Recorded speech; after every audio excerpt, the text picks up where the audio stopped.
Power Revest FX é uma nova linha de efeitos especiais do Power Revest. Nesse caso, na Mercedes, utilizamos o efeito cromado. Como foi feito o carro? Primeiro limpamos com álcool isopropílico desengraxante para tirar todo o resíduo e gordura do carro. Utilizamos uma pistola de pintura HVLP da Arprex Millennium e começamos a fazer a pintura convencional normal. Nesse caso, a gente vai entrar depois com o verniz, que é o Clear, da linha Power Revest, por cima. Esse aqui para fazer toda a proteção do efeito cromado, e depois, quando eu quiser remover, eu vou lá e retiro como a linha do Power Revest convencional.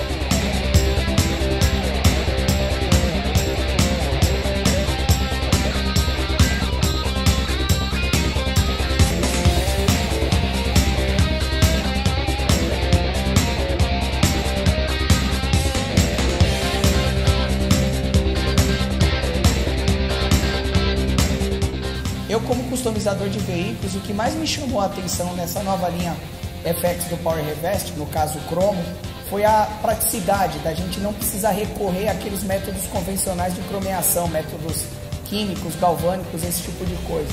Dessa forma, eu consigo aplicar esse efeito em qualquer tipo de substrato, seja madeira, metal, plástico, qualquer tipo de substrato. Se a gente proceder da maneira recomendada, a gente consegue o mesmo efeito cromado.